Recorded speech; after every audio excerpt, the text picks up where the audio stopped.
하나님 말씀 보겠습니다. 사무엘하 23장 1절에서 7절 말씀입니다. 이는 다윗의 마지막 말이라. 이새의 아들 다윗이 말하며 높이 세워진 자, 야곱의 하나님께로부터 기름 부음 받은 자, 이스라엘의 노래 잘하는 자가 말하노라.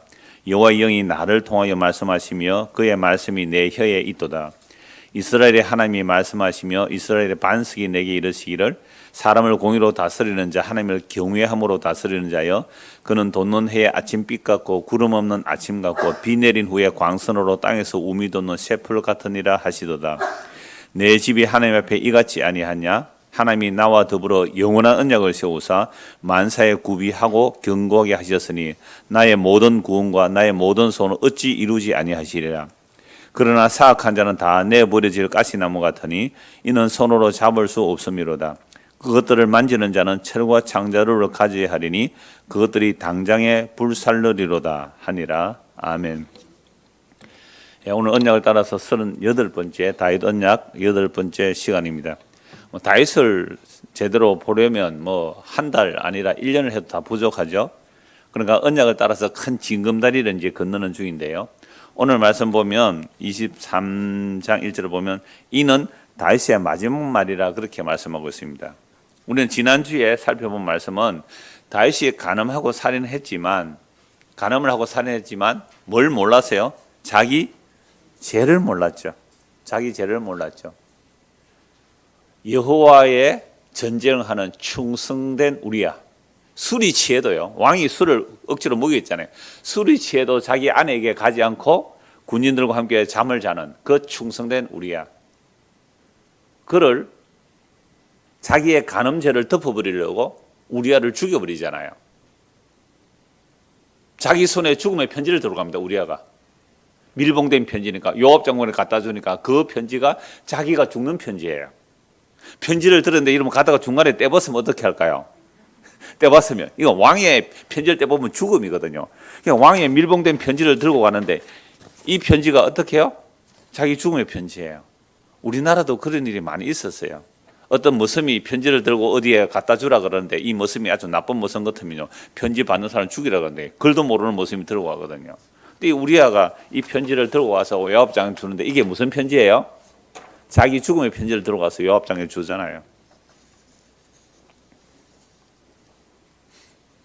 그런데 이 우리아의 죽음을 놀랍게도 마태복음 1장에서 예수님의 족보에 등장합니다. 다윗은 바세바에게서 이렇게 말하지 않고 다윗은 우리아의 아내에게서 이렇게 말해버리죠. 너무 놀랍지 않아요? 다윗의 죄 때문에 누가 죽은 거예요? 우리아가 죽은 거예요. 예수님의 족보는 이런 식으로 나타나죠. 다윗의 아내 바세바에게서 솔로몬이 나왔다 이렇게 말 안 하고 다윗의 우리아의 아내에게서 이렇게 해버려요. 바세바 이름 빼버리고 우리아를 넣어버리잖아요. 다윗의 범죄 때문에 그리스도의 죽음을 이렇게 보여주고 있는 겁니다. 그래서 예수님은 우리의 범죄함 때문에 내 죽음이 되고 우리를 어렵다 하시기 위해서 살아나셨어요. 이건 다윗이나 아브라함이 할 것 없이 다 그렇단 말이죠. 그래서 오늘 본문을 보면 다윗의 마지막 말이라고 말하는데요. 이 사무엘하 22장 전체가 다윗의 시편이에요. 22장 전체가 다윗의 시편이거든요. 이 다윗의 사무엘하 22장 전체가 이제 시편 18편에 나오는 시편인데 그 시편을 마무리하고 23장 1절을 왜 따로 구분하느냐 하면 이것도 시예요. 다윗의 시인데요. 23장 오늘 보는 23장 1절에서 7절까지가 다 시예요. 성경을 볼 때 좀 짧게 된 부분이 있거든요. 이거 다 노래로 되어 있는 시란 말이죠. 물론 곡조는 어떤 곡조인지 잘 모르지만 시로 되어 있습니다. 이게 다윗의 마지막 말이라고 분명히 말씀하고 있잖아요. 다윗의 마지막 말이라고 하면서 뭐라고 말합니까? 이새의 아들 다윗이 말하면 높이 세우신 자, 왕이 되었다는 거죠. 야곱의 하나님께로부터 기름 부음 받았죠. 그리고 이스라엘 노래 잘하는 자, 다윗의 시가 제일 많잖아요. 그래서 여호와의 영이 이렇게 돼요. 여호와의 영이 자기가 말한 게 아닙니다. 여호와의 영이 나를 통해 말씀하셨다. 그의 말씀이 내 혀에 있다. 그럼 다윗의 이 말은 누구의 말이에요?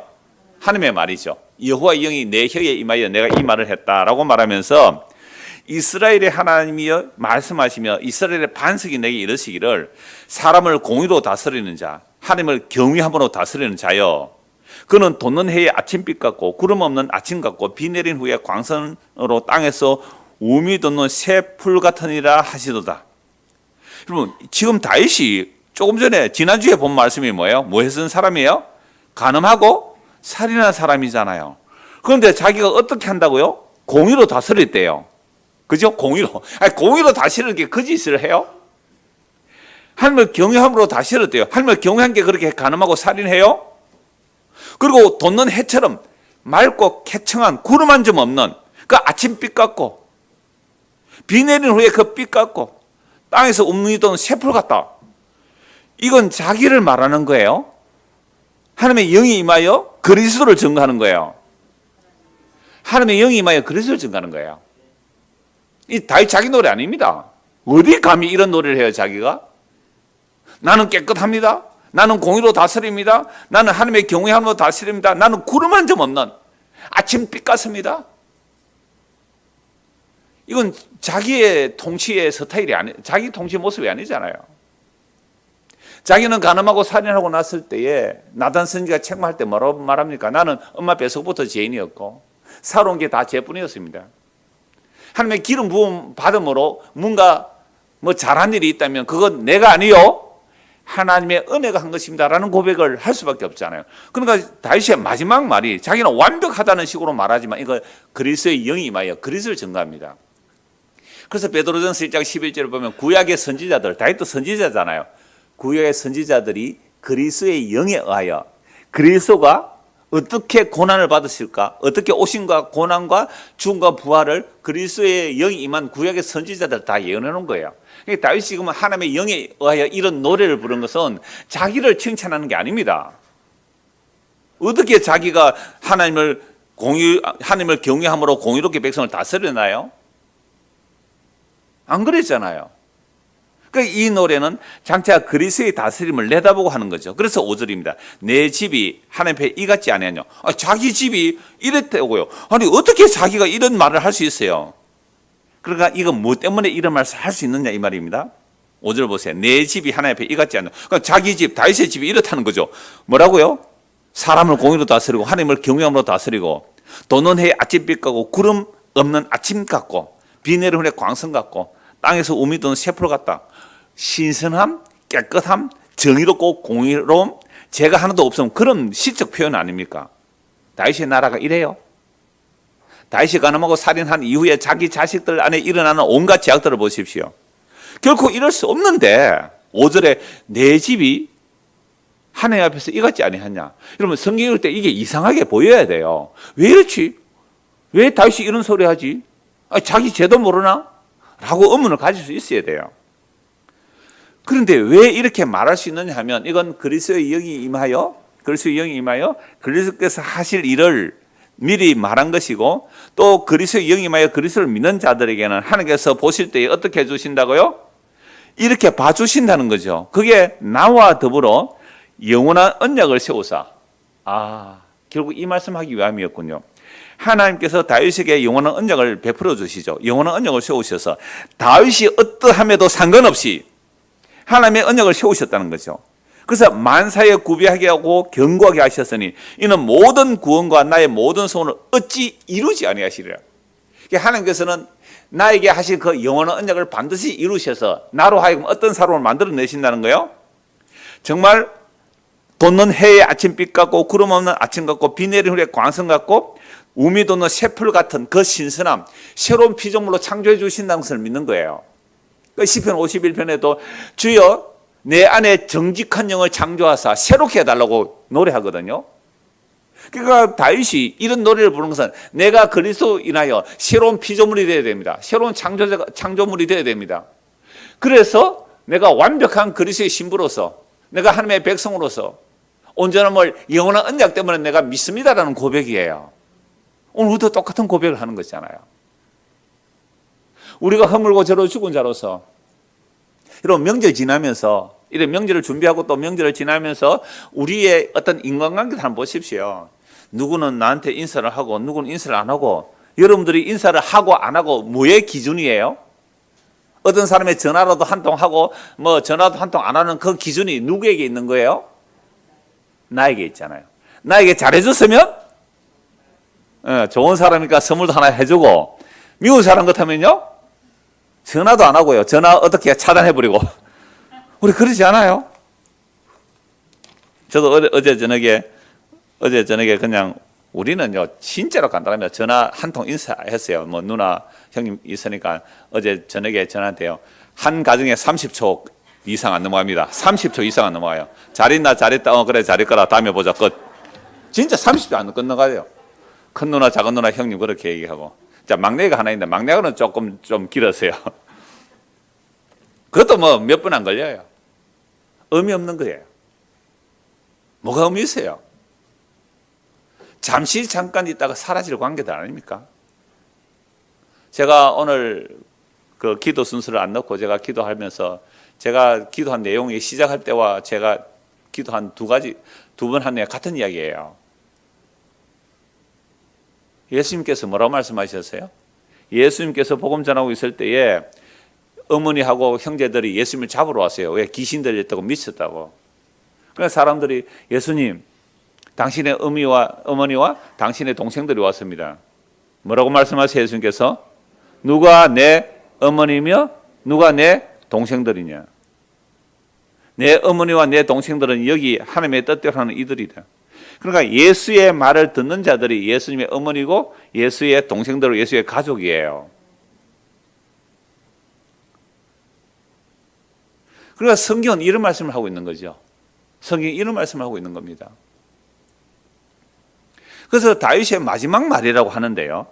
다윗의 마지막 말. 다윗은 완벽하지 못하는데 어떻게 이렇게 완벽한 그 통치 다스림, 그 새로움을 말하고 있는가?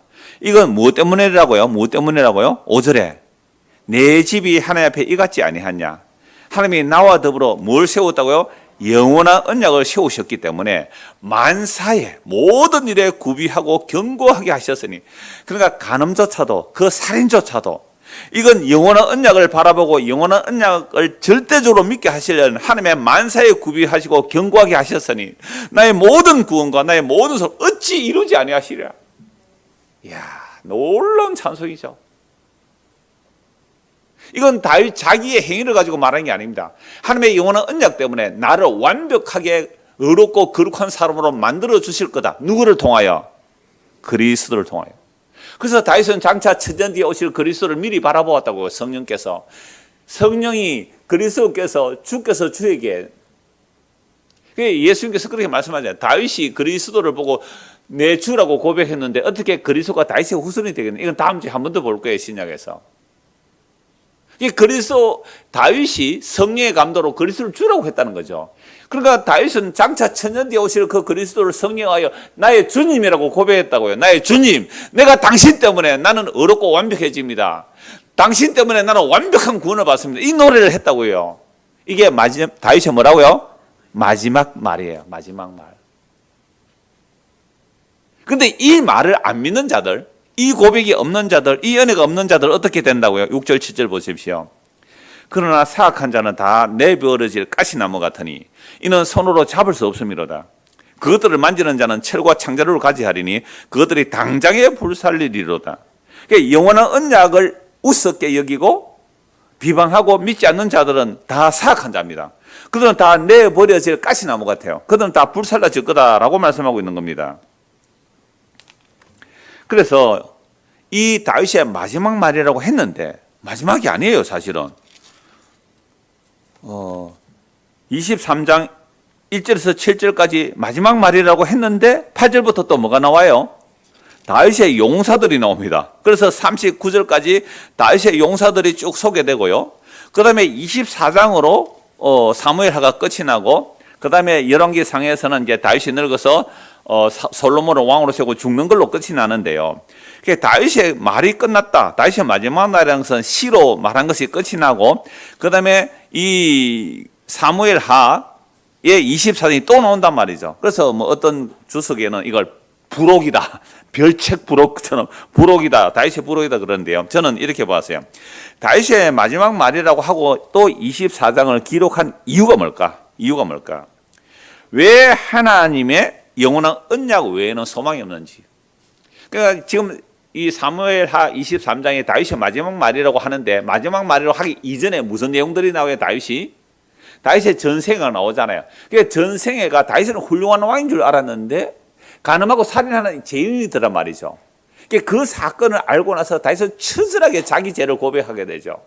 그래서 다윗의 마지막 말이라고 하는 오늘 읽었던 본문에서는 하나님 앞에 내가 완벽한 구원받은 자의 찬송을 하고 있거든요. 근데 이건 왜 그렇다고요? 하나님께서 나에게 세우신 뭐 때문에요?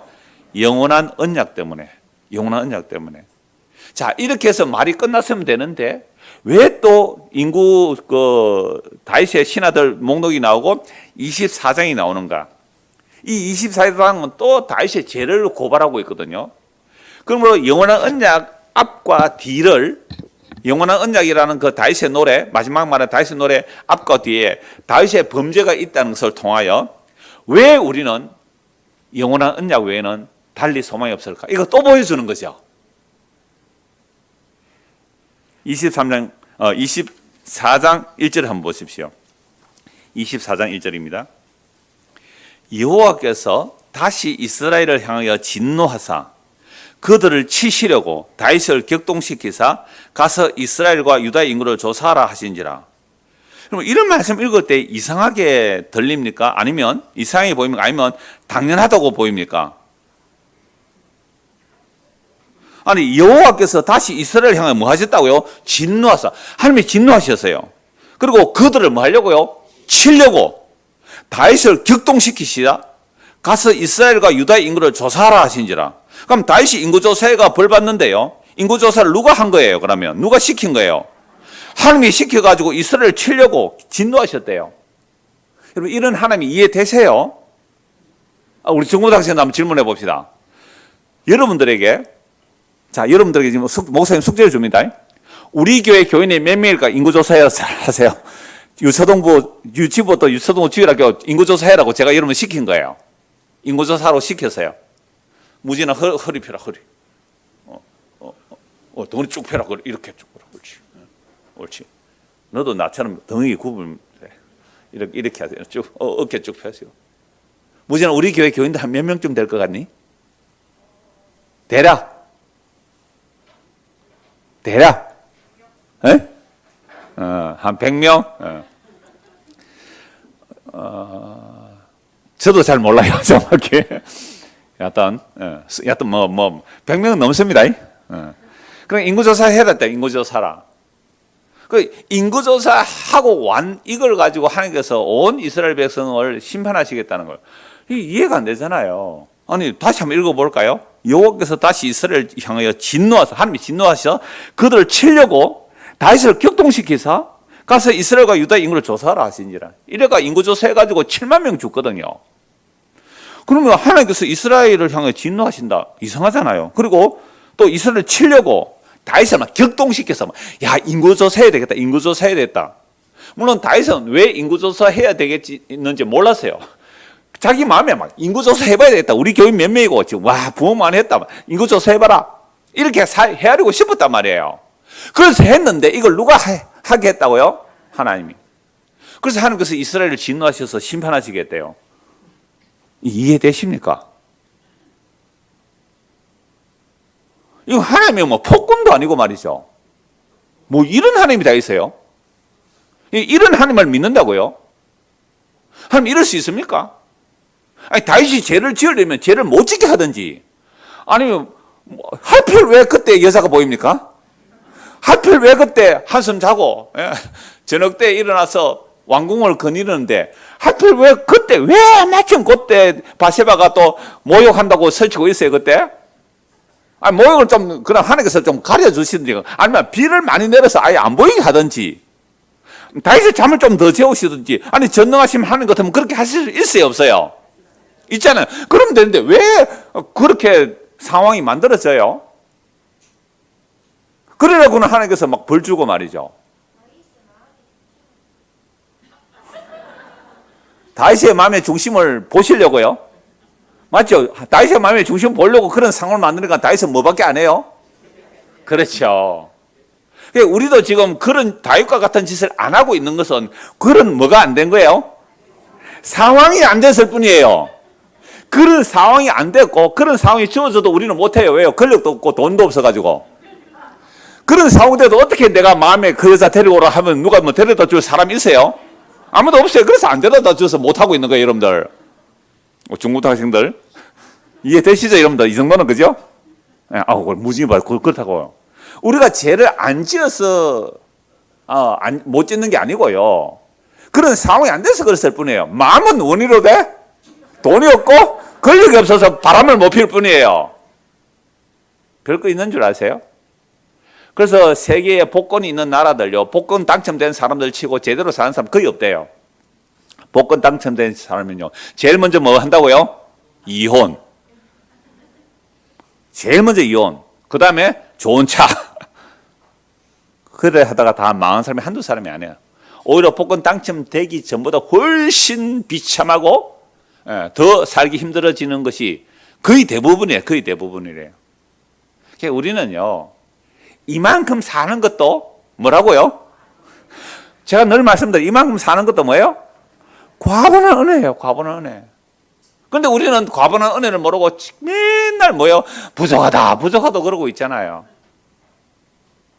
우리가 여기에서 더 나아져서, 여러분, 내가 형편이 더 나아지면 하나님을 위해서 더 사랑하고 이웃을 더 사랑할 것 같아요? 더 죄지을 것 같아요?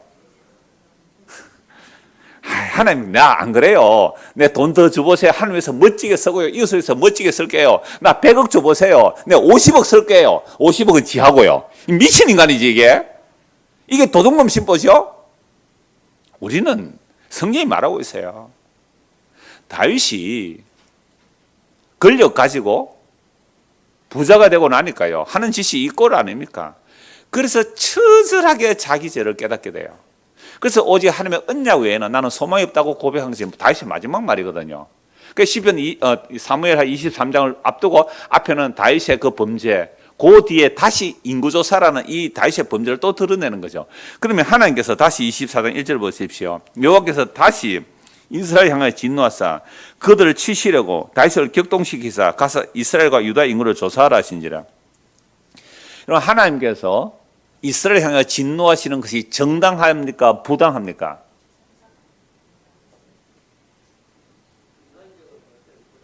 인간적으로 볼 때는 부당합니다.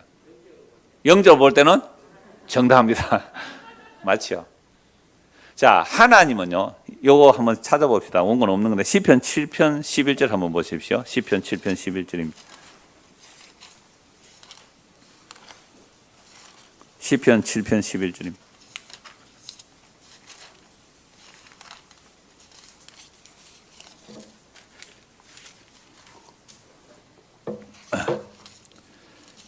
같이 한번 읽어볼까요? 하나님은 의로우신 재판장이시며 매일 분노하시는 하나님이시로. 자, 하나님은 어떤 분이시라고요? 의로우신 재판장이세요. 그래서 매일 뭐예요? 매일 분노하시죠. 의로우신 재판장이기 때문에 하나님께서 이스라엘 보시면요, 매일 심판을 퍼부어야 됩니다. 하나님께서 다윗을 보시면요, 다윗을 매일 심판을 퍼부어야 돼요. 아까 우리의 중심을 본다 그랬잖아요. 다윗의 중심을 보시고 하나님께서 심판하신 날 매일 심판을 퍼부어야 돼요. 그럼 노아 홍수가 왜 매일 안 일어나요? 노아 홍수가 왜 매일 안 일어나요? 사람의 마음에 생각과 계획이 어려서부터 항상 악하기에 심판을 안 하시는 거죠. 만약 그 죄를 따라 심판하신다면 우리는 날마다 물속에 잠겨 있어야 되고요, 우리는 날마다 소돔과 고모라에서 불이 떨어져서 날마다 불이 떨어져야 됩니다. 그게 지극히 당연한 하나님의 공의로우심이에요. 여러분들이 물에 안 빠져 죽고, 저와 여러분들이 물에 안 빠져 죽고 불에 안 태워 죽는 것은요, 그들보다 죄가 적어서가 아니란 말이에요. 그들보다 죄가 적어서 이렇게 사는 게 아니에요. 그래서 시편 7편 12절 보십시오. 같이 한번 읽을까요? 사람이 회개하지 아니하면 그가 그의 칼을 가시며 그의 활을 이미 당겨 예비하셨도다. 죽일 도구를 또한 예비하시며 또 그가 만든 화살은 불화살들이로다. 악인이 죄악을 낳으며 죄악을 배워 거짓을 낳더라. 우리는 악인이에요. 그래서 뭘 벤다고요? 죄악을 배워. 우리의 마음의 사상, 우리의 계획, 우리의 마음의 생각과 계획은 하늘을 대적하여 높아진 우리의 마음의 생각과 이론들이에요. 내가 뭔가 새해 계획을 세웠다. 올해는 내가 이것저것을 하리라. 뭔가 계획을 세우세요. 내가 3년 동안 성경 한번 읽으리라 계획을 세우세요. 그래서 3년 동안 잘 따라 나와서 3년 성공하고 나면 무슨 일이 일어날까요? 네 읽었나? 너 다 읽었어요? 너 못 읽었지? 나 읽었잖아. 이따위 짓을 또 하고 있습니다, 우리는. 이거 짓을 또 하고 있다고요. 설날려 어디 갔노? 장로가 돼가지고 말이지. 본당을 지켜야지. 이 말 또 한다고요, 우리는. 이 인간은요, 어쩔 수가 없어. 이 인간은요. 그래서 하나님은 의로우신 재판에 매일 분노하셔도 마땅한데, 다시 오늘 보십시오. 24장 1절. 여호와께서 다시 이스라엘 향하여 진노하사, 당연하십니다. 당연하십니다. 이제는요, 영으로 안 보고 육적으로 봐도 당연합니다. 당연합니다. 진노, 매일 심판에도 그들을 치시려고. 그러면 하나님께서 진노하사 치시는 이유가 아까 시편 7편 12절에서 뭐 하라고요? 회개하라고요. 회개하라고. 그러니까 하나님께서 매일 치시는 게 복이에요. 안 치시면요, 버린 거예요. 버림받은 사생자는 징계가 없다니까요. 버림받은 자는 징계가 없어요. 하나님께서 매일 치신다고요. 정말 하나님께서 매일 치세요. 우리가 하나님의 말씀에 깨어있고 하나님의 성령 인도를 따라 말씀에 깨어있으면 날마다 자기는 침을 당해요. 하나님께서 매일 분노하시는 하나님이기 때문에 매일 재판하시고 매일 징계하십니다. 이 사람 막대고 인생 채찍은요, 날마다 우리를 몰아갑니다. 근데 그걸요, 우리는 어떻게 해석하느냐면, 그 인간이 나빠서 나를 이렇게 괴롭게 한다 이렇게 말하고 있지, 자기 죄 때문이라고 고백 안 해요. 그래서 말씀과 기도에 깨어있다는 것은 우리에게 일어나는 사람 막대기 인생 채찍, 이 설날 지나면서 많이 있을 거예요. 이 사람 막대기 인생 채찍이라는 것이 항상 나를 사랑하는 징계로 받아들이지 아니하면 그건 전부 다 남의 탓으로 다 돌리네. 남의 탓으로 다 돌려요. 아직도 이 사람은 70년 더 기다려야 된다고요. 제가 수요일 전에 말씀드렸잖아요. 70년. 바벨론 70년 동안 돌아가서 거기서 자기 죄가 어떤 말 알고 회개하고 돌아오는 자들이 남은 자들이거든요. 그러니까 하나님께서 매일 분노하시는 하나님입니다. 오늘도 지금 불화살을 칼 가는 소리 들려요? 슥싹. 이거 아들, 딸 오면, 손주, 손녀들 오면 뭐 고기 잡으려고 칼 가는 게 아니에요. 회개치 아니하면 칼을 가시며 활을 당겨 준비하고 계신다고요. 그러니까 지금 하나님께서 이스라엘과 다윗에게 진노하지 아니하시는 것은 오래 참고 기다리심이에요. 뭐하라고요? 회개하라고. 그런데 안 되겠다. 다시 또 하나님이 진노하셔서 다윗을 격동성 인구조사를 하게 해요. 바벨론 포로에서 돌아와서 기록한 이 역대상 21장은 역대 사무엘 상하를 역대서에 다시 기록하는데요. 역대상 21장 1절은 사탄이 이스라엘을 대적하고 다윗을 충동한 이스라엘 계수에 사탄이라고 말해요. 자, 그렇다면 역대하 21장 1절에서 사탄이라고 말하고 24장 1절에서는 여호와께서 이렇게 말하면 이거 어떻게 또 해석해야 됩니까? 사탄이 한 거예요? 여호와께서 하신 거예요? 그렇죠. 그러면 사탄도 뭐가 되는 거죠? 여호와의 종이요, 여호와의 도구가 된단 말이죠. 그래서 사탄이 사실 다윗을 밀가부로 할 수 있어요. 여호와께서 이스라엘 향하여 진노하시면 다윗 안에 있는, 아까 다윗의 중심을 본다 그랬잖아요. 다윗 안에 있는 그 죄에 대한 진노이며 이 죄를 사탄이 부추기는데 하나님이 허락하셔야 돼요. 자, 이렇게 하시는 이유를 그 예수님의 말씀에서 우리는 해석할 수 있습니다. 누가복음 22장에 보면요, 베드로가 예수님께 이렇게 말하거든요. 예수님, 내가 예수님을 위해서 목숨 바치겠습니다. 그때 예수님 뭐라고 말씀하세요? 야, 이놈아, 네가 오늘 닭 울기 전에 3번 나를 부인하리라. 아니요, 나는 예수님과 함께 오게도 가고요, 죽는데도 같이 가겠습니다. 아니야, 너는 그렇게 말할 수 없어. 사탄이 너를 밀가부르듯이 하려고 너를 청구했다.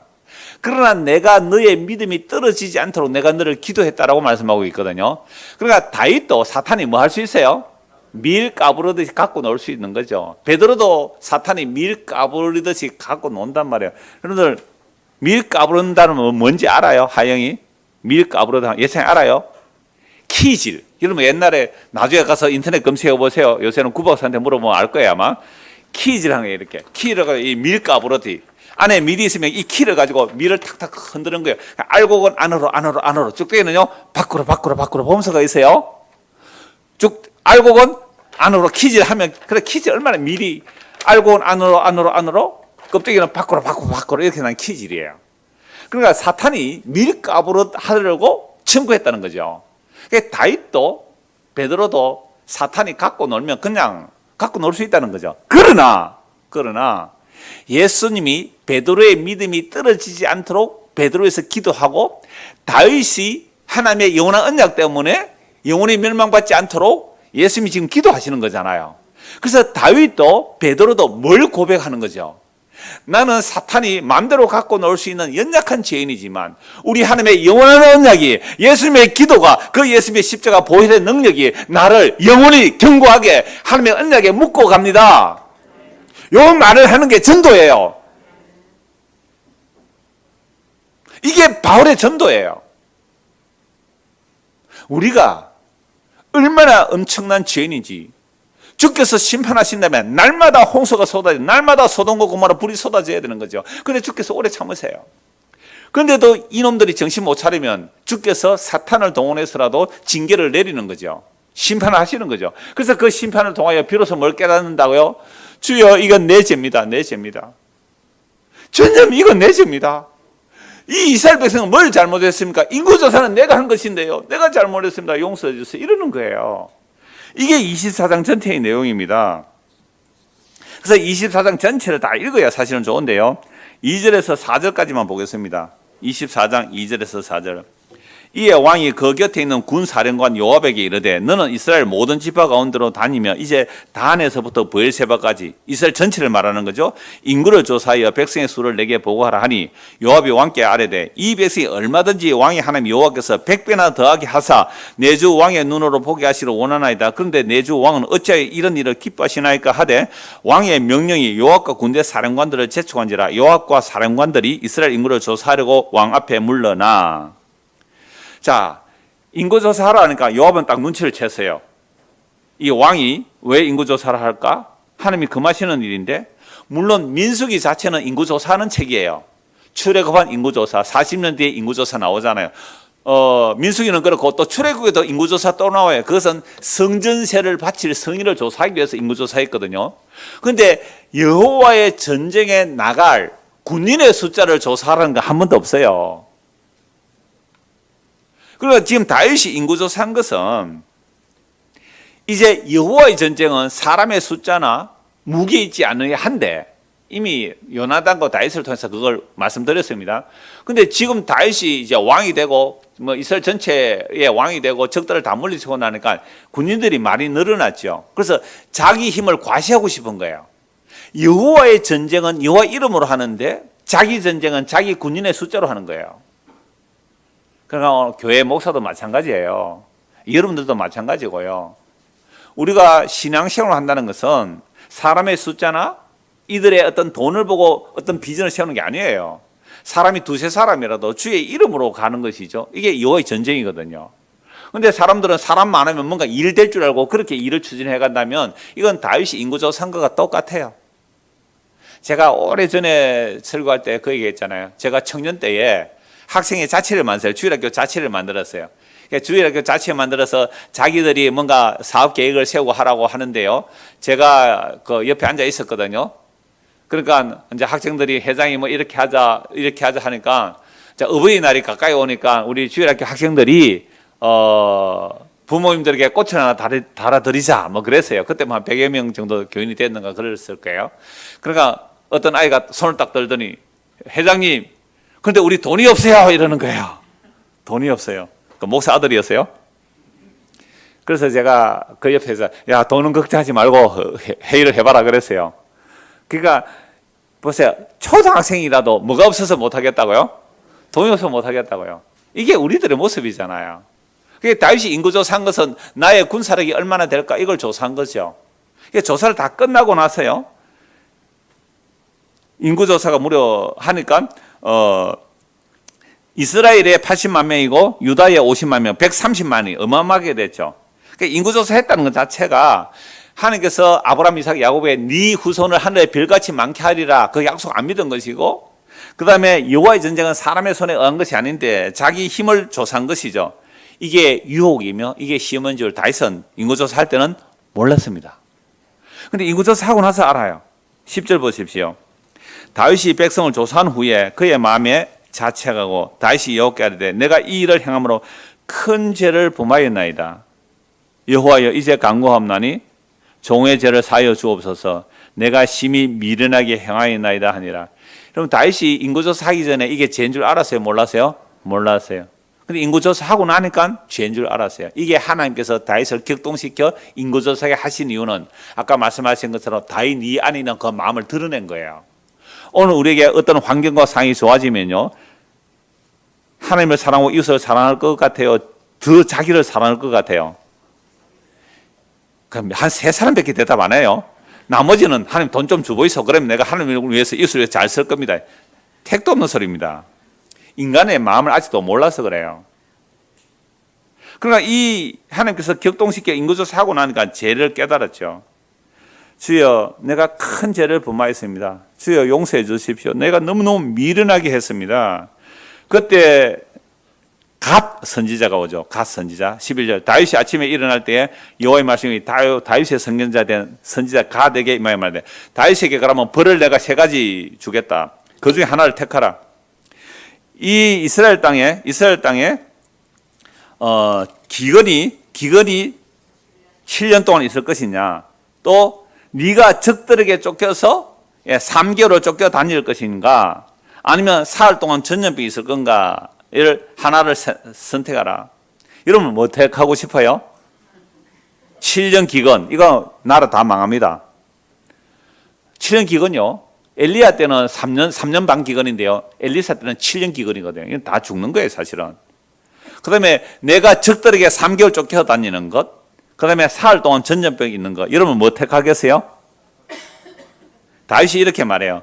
주님은 긍휼이 많으시니 내가 사람의 손에 넘어가지 않고, 그러니까 3개월 쫓겨다니기 싫었다는 거죠. 3개월 쫓겨다니면 싫은 거죠. 그러니까 내가 주님의 손에 넘어가는 게 좋겠습니다 해서 3일 전염병 오는데 3일 전염병도 7만 명 죽잖아요. 그러니까 그 죽을 때 다시 이제 이렇게 말합니다. 18절 보십시오. 17절 다윗이 백성을 치는 천사를 보고 곧 여호와께 아뢰 이르되 나는 범죄하였고 악을 행하였거니와 이 양무리는 무엇을 행하였나이까? 청하건대 주의 손으로 나와 내 아버지의 집을 치소서 하니라. 이게 다윗의 은혜 받은 모습이에요. 오늘 저와 여러분들 은혜 받은 모습은 뭘까요? 여러분들 가정에 또는 교회에 또는 나라에 어떤 어려움이 있을 때요, 하나님 이 재앙은 나의 죄로 인한 것입니다. 이게 은혜 받은 자의 모습이에요. 그리고 우리는 집안에 어떤 어려움이 일어나면 이거 자기 탓으로 돌립니까? 남 탓으로 돌립니까? 평소에 여러분 사는 삶의 태도를 알겠습니다. 대답 아무도 안 하잖아요. 그래서 다윗이 이 재앙을 인하여 7만 명이 죽는데, 자 16절 보세요. 천사가 예루살렘 향해 그의 손을 들어 멸하려 하더니, 오늘 주보 그림 한번 보실래요? 주보 그림 한번 보실래요? 이거 옛날에 그 유명한 화가들이 이제 그려난 그림인데요. 천사가 손에 불칼 들고 있잖아요. 이 뭐 3일 만에 이 완전 7만 명 죽었어요. 전염병이 일어나니까. 그러니까 왕이 보이죠? 머리에 멸류관 선 왕, 왼쪽 밑에 왼쪽 다윗왕 빌고 있잖아요. 내가 잘못했는데, 이 아라우나의 타작마당에 이렇게 그림을 그린 거죠. 지금 타작마당에 와서 내가 잘못했다라는 거죠. 자, 그 정도 그림 보시면 대충 이미지가 생각날 거예요. 16절 천사가 예루살렘 향하여 그의 손을 들어 멸하더니 여호와께서 이 재앙 내어리심을 뉘우치자. 또 하나님 또 뉘우치는 말씀도 나오잖아요. 이것도 여러 설명할 수 있는데 넘어가겠습니다. 멸하는 백성을 멸한 천사이래. 족하다. 이제 네 손을 거두라. 다 죽어도 마땅하지만 하나님 긍휼이 많으시니까 그 심판을 거두란 말이죠. 이제 네 손을 거두라 하시니 여호와의 사자가 여부수 사람 아라우나 타작 마당 곁에 있는지라. 다윗이 백성을 치는 천사를 보고, 하나님을 대행자잖아요 천사가. 그러니까 천사를 보고 여호와께 아뢰어 이르되, 금방 그 그림을 생각해 보세요. 나는 무릎을 꿇잖아요. 왕이 무릎을 꿇고 나는 범죄하였고 악을 행하였거니와 이 양무리는 무엇을 행하였나이까? 청하건대 주의 손으로 나와 내 아버지 집을 치소서. 오늘 우리가 신앙생활 한다고요? 교회를 나온다고요? 그러면 교회에 어떤 어려움들과 문제들이 일어날 때 우리는 다 누구 탓을 합니까? 남 탓을 하지요. 교회가 이런 모양은 누구 탓이다. 제일 잘못하는 사람은 누구예요? 말 안 하죠. 목사죠, 목사. 목사가 목회를 이따위로 하느냐고 이런 불만들 많을 거예요. 알아요. 그게 들리거든요. 저도. 왜 안 들리겠어요? 목사가 목회를 이따위로 해가지고. 맞아요. 교회가 이 모양 이 꼴은 다 저의 죄 맞습니다. 그래서 저는 뭐 할 말이 없는 사람인데요. 17절 같이 한번 읽을까요? 다윗이 백성을 치는 천사를 보고 곧 여호와께 아뢰어 이르되 나는 범죄하였고 악을 행하였거니와 이 약물에 무엇을 행하였나이까 청하건대 주의 손으로 나와 내 아버지 집을 치소서 하니라. 결국 하나님께서 이스라엘을 진노하시는 이유가 여기서 나옵니다. 여호와의 진노 앞에서 나와 내 집이 범죄하였사오니 나와 내 집을 치소서. 이들이 뭘 잘못했습니까? 우리 교회가 만약 이런 사람들만 모였다면 그거 진짜 교회 아니겠어요? 주여, 이들이 뭘 잘못했습니까? 나와 내 집을 치소서. 그때 갓이 다윗에게 말하죠. 아라우나 타작마당에 여호와께서 제단을 쌓으소서. 그래서 다윗이 아라우나 타작마당에 올라갑니다. 아까 그림 본 거 생각해 보세요. 그러니까 아라우나가 그 타작하다가요, 왕이 오는 걸 보고 엎드려 절합니다. 그리고 21절에 보십시오. 이르되 어찌하여 내 주 왕께서 종에게 임하시나이까 하니 다윗이 이르되 네게서 타작마당을 사서 여호와께 제단을 쌓아 백성에 내리는 재앙을 그치게 하려 함이라 하는지라. 아라우나가 다윗에게 이르되 원하건대 내 주 왕은 좋게 여기시는 대로 취하여 드리소서. 번제에 대해는 소가 있고 뗄나무에 대해는 마당질하는 도구와 소의 멍에가 있나이다. 왕이여 아라우나가 이것을 다 왕께 드리나이다 하고 또 왕께 아뢰되 왕이 하나님 여호와께서 왕을 기쁘게 받으시길 원하나이다. 그런데 이 아라우나 사람은 어느 나라 사람이에요? 해 사람이잖아요. 해 사람 이방인이에요. 원래 진멸당에 마땅한 그 이방인이 유다에 지금 살아남은 거죠. 그래서 이 이스라엘에 편입된 이스라엘에 복속된 사람인데 왕 앞에 절하면서 내가 이 모든 것을 왕께 드릴 테니 왕이 하나님께 제사를 드려서 여호와 하나님께서 기쁘게 받기를 원합니다라고 말해요. 24절 왕이 아라우나에 이르되 그렇지 아니하다. 내가 값을 주고 내게서 살이라. 값 없이는 내 하나님 여호와께 번제를 드리지 아니하리라 하고 다시 은 50세겔로 타작마당과 소를 사고 그곳에서 여호와를 위하여 제단을 쌓고 번제와 화목제를 드렸더니 이에 여호와께서 그 땅을 위한 기도를 들으시매 이스라엘에 내리는 재앙이 그쳤더라. 이 말씀을 가지고 또 하나님께 나올 때는 빈손으로 나오면 안 된다고, 값 없이 나오면 안 된다고, 반드시 돈 내라고, 그래서 모든 몸에 돈 내라는 얘기를 하는데요. 그 얘기를 과연 성경이 말할까요? 그 이야기를 하나님께서 말씀하실까요? 저는 그렇지 않다고 봅니다. 결국 다윗을 하나님께서 격동시키셔서 인구조사하게 하고 7만 명이 죽는 그 죄를 통하여 다윗은 또 자기 죄를 아는 겁니다. 하나님, 내가 왕이 되었더니 이제 적들을 다 물리치고 강하고 강한 나라가 되니까 또 하나님을 의지하지 않고 나는 내 인구를 믿었네요. 내 군인들을 믿었네요. 나는 내 재산 믿었네요. 나는 내 능력 믿었네요. 회개합니다. 주여, 회개합니다. 나와 내 집이 죄를 지었지 이 백성들 무슨 죄가 있습니까? 이들을 용서하소서. 그랬을 때 가 선지자가 아라우나 타작마당에 가서, 왜 하필 아라우나 타작마당일까요? 그곳에 가서 제단을 쌓으세요. 그래서 자기 희생을 돈을 주고 사서 그 성전 그 아라우나 타작마당과 그 모든 기구를 사서 하나님께 제물로 드리니까 뭐가 그쳤더라고요? 재앙이 그쳤더라라고 말씀합니다. 여러분, 다윗이 간음과 이 사건을 해석할 때 많이 이렇게 해석하다 저도 많이 들었는데요.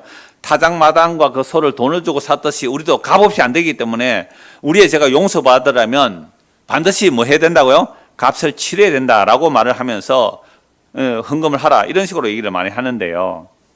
그럼 다윗이 간음하고 살인했는데 그 살인도 고의 살인이잖아요. 직접 죽인 건 아니지만은 살인 사조죠. 그러니까 고의로 죽이면 어떤 생명의 속전도 받지 말고 죽이라고 했어요. 민수기 35장 31절에 보면 고의로 사람을 살해하면 생명의 속전을 받지 말고 반드시 죽여라 그랬거든요. 이 고의로 죽인 거 아닙니까, 다윗이? 그러면 어떤 생명의 속전도 안 받아야 마땅해, 안 받아야. 그런데 무슨 값을 지불하고 죄를 용서받아요? 무슨 값을 지불하고? 나는 간음살인을 안 했습니다. 종종 말씀드리잖아요. 간음 안 했다고요? 야고보서 4장 4절에 보십시오. 간음하는 여인들이요.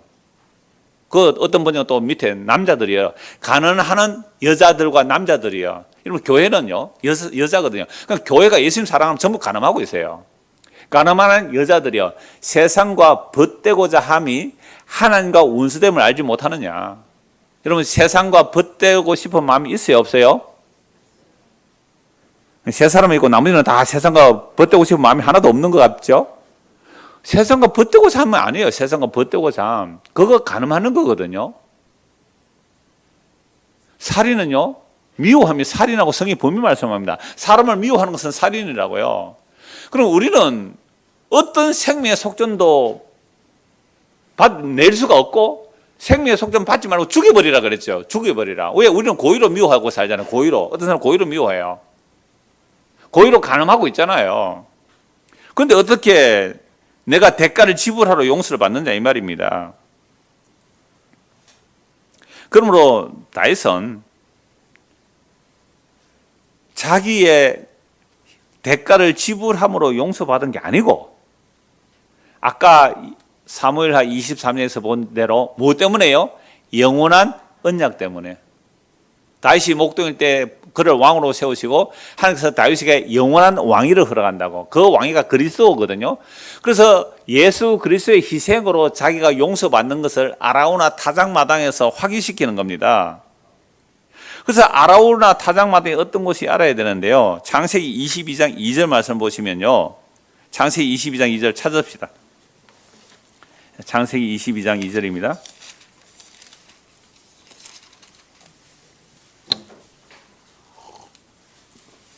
여호와께서 이르시되 네 아들 네 사랑하는 독자 이삭을 데리고 어디로 가라고요?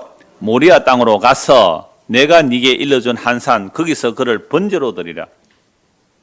그러니까 아브라함이 이삭을 데리고 오늘부터 읽는 성경인데 요거 맞지요? 오늘부터 읽는 성경이 요거예요. 아브라함이 100세에 난 아들 그 이삭이 이제 자라서 한 15세쯤 됐겠죠. 이 이삭을 데리고 모리아 산에 가서 제물로 바치라는 거야. 아무 군소리 없고 제물로 바치다가 이제 다시 돌려받고 오는데요. 그러니까 하필 무슨 땅이에요? 모리아 땅으로. 그래서 아브라함이 시험을 이제 통과한 거죠. 22장은. 하나님께서 아브라함을 시험하시는데 테스트 하시는 거예요. 이제 믿음의 연단이 되어서 아브라함이 이삭을 바치려고 하다가 하나님께서 미리 준비해둔 뭘 받아요? 양을, 순양을, 하나님께서 미리 준비한 양을 받아서 대신 제물을 데리고 오죠. 그래서 로마서 4장에 보면 또 히브리서 말씀에 보면 이 아브라함의 믿음을 뭐라고 말합니까? 없는 데서 있게 하시고 죽은 데서 살리시는 하나님을 믿은 거죠. 왜? 이삭은 없는 데서 태어났잖아요. 없는 데서. 사라 생리 끊어졌어요. 없는 데서 태어난 이삭. 번제로 바치다가 다시 돌려받은 이삭. 예수님은 이 땅의 혈육이 아니잖아요. 성령으로 잉태되어서 이 땅에 없는 데도 오신 분이고 죽었다가 살아나시면 그 예수를 믿은 거예요. 이삭 사건을 통하여. 누가요? 아브라함이. 아브라함이 모리아 땅을 이삭을 바치러 갔는데 하나님께서 뭘 준비하셨다고요? 순양을 준비했습니다. 이걸 뭐라고요? 5글자? 여호와 이레. 여호와의 산에서 준비하리라. 그 이레라는 말은 본다는 단어에서 온 거거든요. 여호와께서 미리 보고 양을 준비해 놨다는 거예요. 여호와 이레. 그러면 이 모리아 산에서 여호와 이레라는 그 모리아 산에서 하나님께서 순양을 준비해 놓은 그 순양이 누구일까요? 분명하죠. 성경은 이렇게 보라는 거죠. 그래서 제가 지금 언약을 성경 읽기를 할 때에 주보에 올리는 거 말고 그 홈페이지 원고를 올릴 때 이런 관점으로 강조를 합니다. 요약 간단간단 요약해서 하나님의 약속을 아브라함에 이렇게 지켰지요. 이삭에게 이렇게 지켰죠. 야곱에게 이렇게 지켰죠. 그걸 쭉 보는 거예요. 그러면 성경이 하나님의 약속을 하나님이 이루신다는 것이 보여지는 거잖아요. 그래서 아브라함이 이삭을 바치는 땅이 모리아 땅인데요. 역대하 3장을 한번 보십시오. 역대하 3장. 이제 이스라엘이 완전히 망하고 남유다도 망하고 바벨론 포로에서 돌아와서 사무엘 상하를 보면서 구약성을 보면서 역대기 기자가 다시 성경을 기록한 거예요. 그러니까 역대 상하는요, 이게 역사서가 아니라 하나의 설교예요. 역대하 3장 1절입니다. 역대하 3장 1절. 자, 같이 한번 읽어볼까요? 솔로몬이 예루살렘 모리아 산에 여호와의 전 건축하기를 시작하니 그곳은 전에 여호와께서 그의 아버지 다윗에게 나타나신 곳이요 여부서 사람 오르난의 타작마당에 다윗이 정한 곳이라. 여러분, 다윗이 왜 오르난의 타작마당을 사서 거기에 제사를 지내요? 하나님께서 다윗을 격동시켜 인구조사하게 하시고, 근데 그건 하나님이 정당하다 그랬어요. 왜? 하나님 매일 분노하시는 하나님입니까? 그래서 인구조사하고 7만 명이 죽을 때 다시 회개해요. 그때 갓 선지자가 어디 가서 제사 지내라고요? 왜 하필 아라우나의 타작마당에 가라고 했어요? 그곳이 뭐예요? 모리아 땅이죠. 모리아 땅. 아브라함이 여호와 이레라고 한 그 땅, 아브라함이 여호와 이레라고 한 그 땅에서 다윗이 성전터를 준비하네요. 성전터를. 아라우나의 타작마당을 돈 주고 샀단 말이에요. 그곳이 솔로몬이 뭘 하는 거예요? 성전을 짓는 거예요. 얼마나 놀랍습니까? 그리고 오늘 우리의 인생살이 태어나서 지금까지 살아오면서 이 복음의 말씀이 들리도록요, 하나님께서 만사를 구비하여 이렇게 우리를 이끌어 가시는데요, 결국 우리는 뭘 하나 발견하느냐면 다윗처럼 주여 죄는 내가 지었는데 왜 저들이 고난당합니까? 나와 내 아버지 집을 치소서라고 했을 때에 다윗이 침을 당하는 게 아니라 누가 침을 당하는 거예요? 여호와 이레, 여호와의 산에서 준비하는 그 순양이 대신 죽듯이 그 여호와 이레, 그 아라우나 타작마당에서 그 짐승의 소가 죽는데요, 그게 성전이고요. 이걸 솔로몬이 짓지 않습니까? 그래서 솔로몬이 예루살렘 모리아 산에 여호와의 전 건축을 시작하니 그곳은 전에 여호와께서 그의 아버지 다윗에게 나타나신 곳이요. 놀랍죠? 그러니까 다윗이 그 죄로 인하여 결국 아라우나 타작마당을 사서 성전터를 마련한 거예요. 성전들을 찾고 성전터를 마련한 것이 다윗이 그 범죄, 인구조사라는 범죄의 결론이에요. 그래서 다윗이나 이스라엘 백성들이 그 성전이 아니면, 그 성전에서 희생제사가 아니면 우리는 다 죽어 마땅하고, 이거 계시하는 거잖아요. 그래서 솔로몬이 7년 동안 성전을 멋지게 건축하죠. 그러나 그 성전, 곧 솔로몬 시대에 이미 뭐가 가득 차버려요? 우상이 가득 찹니다. 그래서 그 성전 파괴되고요, 바벨론 포로에서 돌아와서 성전을 재건하는데 그게 스룹바벨 성전, 그것도 미약하고 초라하죠. 그러나 예수님 당시에 멋진 성전이 정축됩니다. 그게 무슨 성전이에요? 헤롯 성전. 예수님 그 헤롯 성전 앞에서 뭐라고 말합니까? 이 성전을 헐어버리라. 내가 사흘 만에 일으키겠다. 아니, 이건 46년 동안 지었는데 당신이 3일 만에 일으키겠다고? 예수님의 이 말씀 때문에 성전을 허는 자, 성전을 모독하는 자 해서 십자가에 넘긴다고요. 대제사장 서기관 바리새인들이, 건물을 붙들고 있는 자들이.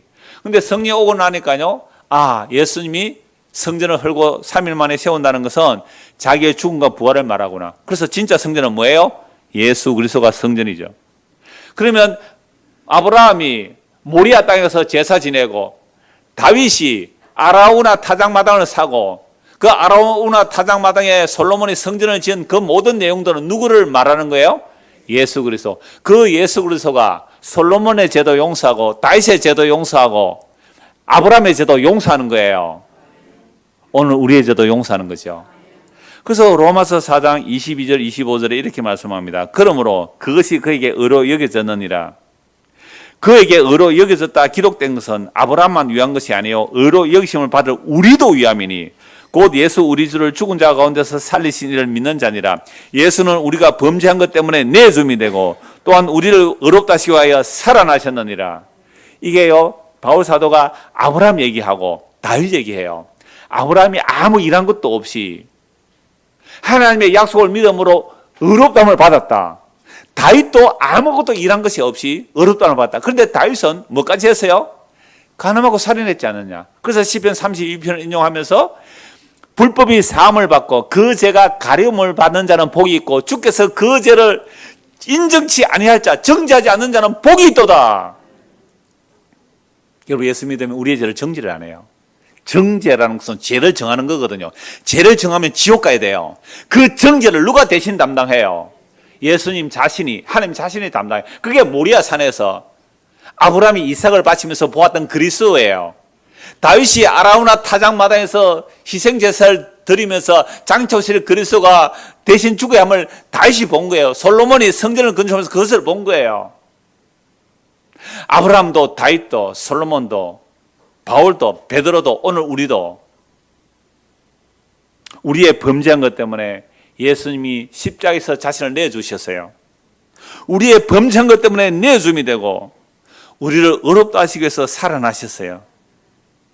그래서 아브라함도 다윗도 예수님의 십자가의 피로 구원받습니다. 예수님은 아브라함보다 역사적으로 2000년 뒤에 오셨고 다윗보다 1000년 뒤에 오셨습니다. 그러나 예수님은 아브라함이 자신의 때 볼 것을 즐거워하다가 보고 기뻐했다고 요한복음 8장 56절에 말씀하잖아요. 그래서 사람들이 야, 너 나이 50도 안 돼 보이는데 아브라함 봤단 말이냐. 내가 아브라함 나기 전에 있었다. 돌들어 예수를 죽이려고. 왜요? 그러면 하나님이란 말이거든요. 아브라함 나기 전에 내가 있었다. 아브라함은 예수님 당시에 2000년 전의 사람인데 아브라함보다 내가 먼저 있었다. 그럼 네가 하나님이란 말이니 이 신성 모독하는 놈 하고 예수를 돌로 쳐주기로 했다고요. 다음 주에도 보겠습니다만은 다윗이 그리스도를 주라고 고백했다. 성령의 감동으로. 그런데 어떻게 그리스도가 다윗의 후손이 되겠느냐. 그래서 예수님께서 그 십자가에서 자신을 내어주는 그 십자가의 피로 인하여 다윗도 아브라함도 의롭다함을 받습니다. 아브라함의 행위가 아니고 다윗의 행위가 아니에요. 그들은 다 죄인들이에요. 예수의 피 흘리심으로 다윗이 아브라함이 주님 앞에 의롭다함을 받고 구원을 받는 거예요. 오늘 우리가 이 성경을 통해 이 복음을 듣고 믿는다는 것, 이게 얼마나 놀라운 은혜인지 성경 한번 보고 마무리하겠습니다. 베드로전서 1장 18절을 보십시오. 베드로전서 1장 18절입니다.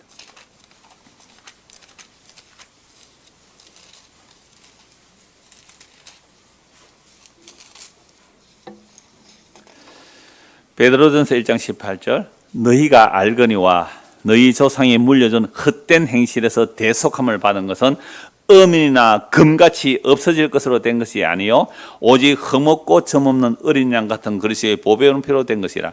다윗도 아브라함도 무엇으로 의롭다함을 받는 거예요?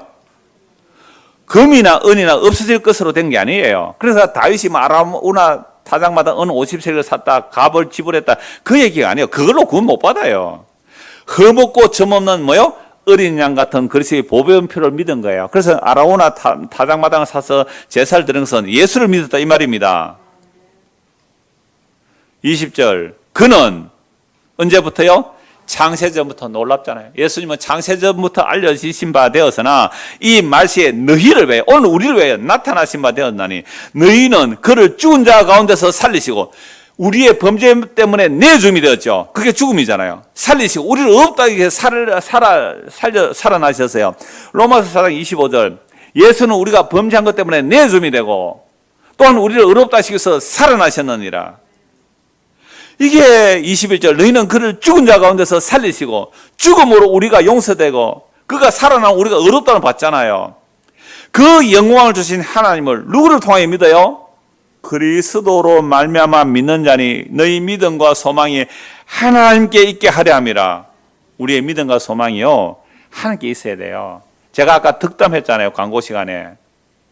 여러분들 부모님들이 이제 자녀들 오면 득담하잖아요. 무슨 득담 하실래요? 썩어질 득담이 아닌 썩지 않을 득담 하십시오. 저는 지난주까지 정말 한 달여 걸쳐에 장례식 4번 5번 다녀오면서요. 저는 거기 가서 정말 같이 참여한 분들 알잖아요. 얼마나 복음 전하기 좋은 장소예요. 설날도 마찬가지예요. 갑분사가 될지라도 갑자기 분위기가 산을할지라도 진짜 득담하세요. 무슨 득담을 해요? 예수 믿으라고요. 안 믿으면 지옥 간다고요. 너희가 진리를 순종함으로 너희 영혼을 깨끗하게 하여 거짓이 없이 형제를 사랑에 이르렀으니 마음으로 뜨겁게 서로 사랑하라. 너희가 거듭난 것은 썩어질 시로 된 것이 아니요 썩지 아니할 시로 된 것이니 살아있고 항상 있는 하나님의 말씀으로 되었느니라. 그러므로 곧 24절 25 같이 읽읍시다.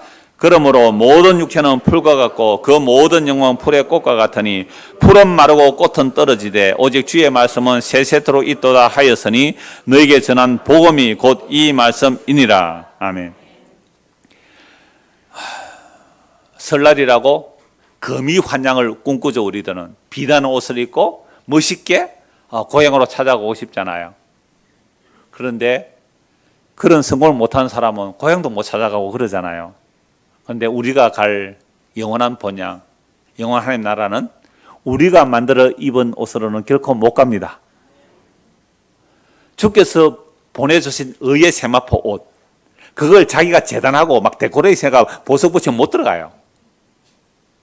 주께서 입혀주신 의의 옷, 그 십자가 피로 만드신 그 의의 옷에 다른 거 붙이지 말고 온전히 그것만 입고 갈 때에 너는 완벽하고 순전하고 흠도 티도 없는 나의 거룩한 신부라고 맞이했을 거예요. 그래서 이 영원한 복음, 영원한 언약의 완성을 흠없고 점없는 어린 양 같은 그리스도의 보배로운 피로 하셨잖아요. 그래서 아브라함이 보고 다윗이 보았던 그 아라우나 타작마당 그 희생 제물이 예수 그리스도라고요. 그래서 우리가 거듭난 것은 썩어질 시가 된 것이 아니고 썩지 않을 시로 된 것인데 그 영원한 말씀이 육신이 되어 십자가에서 죽고 다시 살아나신 예수 그리스도입니다. 이 복음을 믿는 자들은요, 날마다 누룩 없는 순전한 떡인 예수의 살과 피를 먹고 마시는 명절이 되죠. 이게 아까 제가 기도한 내용입니다. 고린도전서 5장 7절 8절 말씀인데요, 우리는 성도가 모이는 것은요, 가족으로 모이든지 교회로 모이든지 구역으로 모이든지 우리는 날마다 순전한 떡, 예수의 살과 피를 먹고 마시는 그 명절이 성도에게는 날마다의 명절이거든요. 그러니까 우리는 설날, 없어질 설날이잖아요. 우리의 영원한 설날은, 우리의 영원한 명절은 예수 그리스도의 살과 피를 먹고 마시는 그 명절입니다. 이 명절 안에 살아가는 우리 모두가 되기를 소원합니다. 기도하겠습니다. 하나님 아버지, 순전하고 누룩 없는 딱 예수 그리스도를 먹고 마시는 것이 명절이라고 하였습니다. 우리가 날마다 예수의 살과 피를 먹고 마시는 그 명절을 이 땅에서도 맛보며 누리며 살게 하시고 더욱 완전하고 완성된 그 영광의 나라를 소망하며 살아가는 우리 믿음의 모든 형제 자매들이 되도록 은혜를 베풀어 주옵소서. 예수 그리스도 이름 받들어 기도드리옵나이다. 아멘.